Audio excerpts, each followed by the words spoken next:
ಇವತ್ತು ಹೈಕೋರ್ಟು ಮೂಡಾ ಪ್ರಕರಣದಲ್ಲಿ ಸಿದ್ದರಾಮಯ್ಯನವರ ವಿರುದ್ಧ ಪ್ರಕರಣವನ್ನು ದಾಖಲಿಸಿ ವಿಚಾರಣೆಗೆ ಗುರಿಪಡಿಸಬೇಕು ಅಂತ ಹೇಳಿ ಪ್ರಾಸಿಕ್ಯೂಷನ್ಗೆ ಅವಕಾಶವನ್ನು ಮಾಡಿಕೊಟ್ಟಿದೆ. ಈ ಹಿನ್ನೆಲೆಯಲ್ಲಿ ತಕ್ಷಣಕ್ಕೆ ಸಿದ್ದರಾಮಯ್ಯ ಸಾಹೇಬರು ತಮ್ಮ ಸ್ಥಾನಕ್ಕೆ ರಾಜೀನಾಮೆಯನ್ನು ಕೊಟ್ಟು ಒಳ್ಳೆಯ ಮೇಲ್ಪಂಕ್ತಿಯನ್ನು ಹಾಕಿಕೊಡ್ಬೇಕು ಅಂತ ಹೇಳಿ ಅವ್ರನ್ನ ನಾನು ಕೇಳ್ಕೊಳ್ತೀನಿ. ನಾನು ಡೇ ಒನ್ನಿಂದಲೂ ಹೇಳಿದೆ ಸಿದ್ದರಾಮಯ್ಯನವರಿಗೆ, ನೀವು ನಿಮ್ಮ ಪತ್ನಿಯ ಹೆಸರಿನಲ್ಲಿ ಅಕ್ರಮವಾಗಿ ಪಡ್ಕೊಂಡಿರುವಂಥ 14 ಸೈಟ್ಗಳನ್ನು ಸರೆಂಡರ್ ಮಾಡಿ ತನಿಖೆಗೆ ಆದೇಶ ಮಾಡಿ ಅಂತ ಗಿಳಿಗೆ ಹೇಳ್ದಂಗೆ ಹೇಳಿದೆ. ಸಿದ್ದರಾಮಯ್ಯನವರು ಕೇಳಿಸ್ಕೊಳ್ಳಿಲ್ಲ.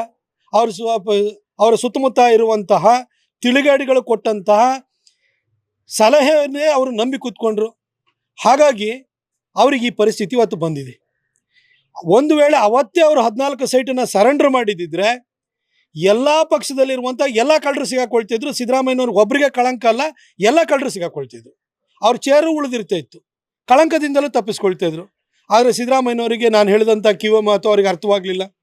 ಆ 14 ಸೈಟಿಗೋಸ್ಕರವಾಗಿ ಇವತ್ತು ಮುಖ್ಯಮಂತ್ರಿ ಸ್ಥಾನವನ್ನೇ ಕಳ್ಕೊಡುವಂತಹ ಪರಿಸ್ಥಿತಿಯನ್ನು ಅವರ ಸ್ವಯಂಕೃತಾಪರಾಧದಿಂದ ನಿರ್ಮಾಣ ಮಾಡಿಕೊಟ್ಟಿದ್ದಾರೆ. ಹಾಗಾಗಿ ದಯವಿಟ್ಟು ಇನ್ನು ಮುಂದೆನೂ ವಿಳಂಬ ಮಾಡಬೇಡಿ, ತಕ್ಷಣಕ್ಕೆ ರಾಜೀನಾಮೆಯನ್ನು ಕೊಡಿ ಸರ್. ನೀವು ಚೇರಿಗೆ ಅಂಟ್ಕೊಂಡು ಹೇಮಂತ್ ಸೊರೇನು, ಜಾರ್ಖಂಡದ ಹೇಮಂತ್ ಸೊರೇನ್ ಇರ್ಬೋದು ಅಥವಾ ಡೆಲ್ಲಿಯ ಅರವಿಂದ್ ಕೇಜ್ರಿವಾಲ್ ಹಾದಿನೂ ಕೂಡ ಹಿಡಿಬೋದು.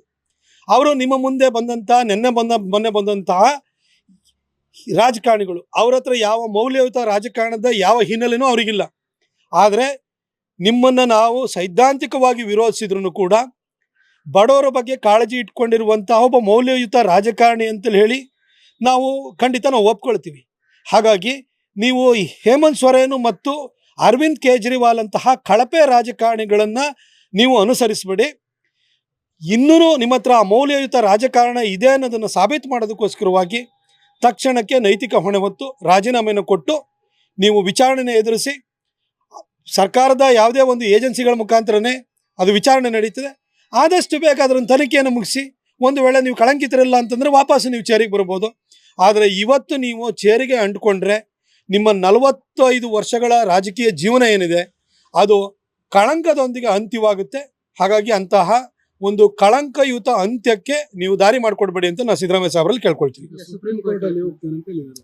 ಕೋರ್ಟಲ್ಲಿ ಹೋಗ್ಬೋದು. ಇವತ್ತು ಹೈಕೋರ್ಟಲ್ಲೂ ಕೂಡ ಇದ್ರ ಬಗ್ಗೆ ಕೂಲಂಕಷವಾಗಿ ತನಿಖೆಯನ್ನು ಮಾಡಿ ಸಾಕ್ಷ್ಯಗಳನ್ನು ಪರಿಶೀಲಿಸೇ ಹೈಕೋರ್ಟು ಪ್ರಾಸಿಕ್ಯೂಷನ್ಗೆ ಅವಕಾಶ ಮಾಡಿಕೊಟ್ಟಿರೋದು. ಸುಪ್ರೀಂ ಕೋರ್ಟಿಗೆ ನೀವು ಹೋಗ್ಬೋದು, ಅಲ್ಲೂ ಕೂಡ ಒಂದಷ್ಟು ದಿನ ಕೇಸನ್ನು ನಡೆಸ್ಬೋದು. ಆದರೆ ನೈತಿಕವಾಗಿ ನೀವು ತಗೊಂಡಿರುವಂಥದ್ದು ತಪ್ಪು ಅನ್ನೋದು ನಿಮಗೆ ಗೊತ್ತಿದೆ. ಅಕ್ರಮವಾಗಿ 14 ಸೈಟ್ ಪಡ್ಕೊಂಡಿದ್ದೀರಿ ಅನ್ನೋದು ನಿಮ್ಮ ಅಂತರಾತ್ಮಕ್ಕೆ ಗೊತ್ತಿದೆಯಲ್ವಾ. ಇನ್ನಾದ್ರೂ ಕೂಡ ನಿಮ್ಮ ಅಂತರಾಳದ ಮಾತನ್ನು ಕೇಳಿಕೊಂಡು ಅದಕ್ಕೆ ಹೈಕೋರ್ಟ್ ಕೊಟ್ಟಿರುವಂಥ ತೀರ್ಪಿನ ಹಿನ್ನೆಲೆಯಲ್ಲಿ ಅದಕ್ಕೆ ತಲೆಬಾಗಿ ರಾಜೀನಾಮೆಯನ್ನು ಕೊಡಿ ಅಂತ ಕೇಳ್ಕೊಳ್ತೀನಿ.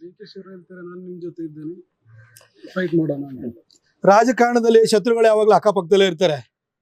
ಆಯಿತಾ, ನಾನೊಬ್ಬ ಸಂಸದನಾಗಿದ್ದವನು, ನನಗೂ ಕೂಡ ಅನುಭವಕ್ಕೆ ಬಂದಿದೆ. ಅದು ಶತ್ರುಗಳು ಯಾವತ್ತೂ ಕೂಡ BJPಯಲ್ಲಿ ಇರಲ್ಲ, JDS ಅಲ್ಲಿ ಇರಲ್ಲ. ಶತ್ರುಗಳು ಸಿದ್ದರಾಮಯ್ಯನವರು ಶತ್ರುಗಳು ಕಾಂಗ್ರೆಸ್ನಲ್ಲೇ ಇರ್ತಾರೆ.